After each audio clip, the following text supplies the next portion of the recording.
There's one burning question we have for Luke Skywalker when he returns in The Last Jedi, and that's why he turned his back on the galaxy, allowing the First Order to rise from the ashes of the Empire. Thankfully, we don't have to wait until The Last Jedi is released to find out the answer, as this new comic may have just revealed why Luke stayed away so long. The Darth Vader comic picks up where Revenge of the Sith left off, and issue 2 sees the fledgling Sith Lord take out an entire space station's worth of clone troopers. He's on the hunt for a Jedi to kill, so that he can steal their lightsaber and warp its kyber crystal to create his own Crimson Blade.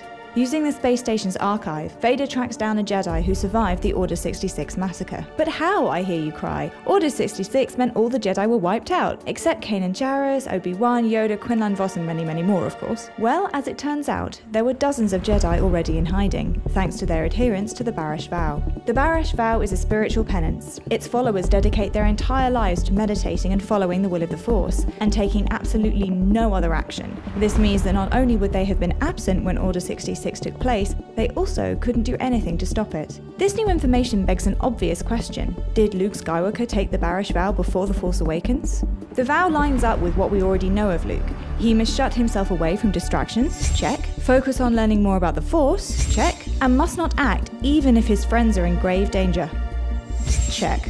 And it might even explain why Luke thinks the Jedi should end. Of course, none of this sounds like the young, headstrong Luke who abandoned Yoda's training to save his friends back in The Empire Strikes Back, but it seems like Luke's learned some harsh lessons over the years, and his decision to take the Barash Vow might just be why Mark Hamill has problems with The Last Jedi. It's very possible, even probable, that the Barash Vow will come into play in The Last Jedi. Lucasfilm are notorious for hiding hints in their new extended canon, so keep your eyes on upcoming issues of the Darth Vader comic.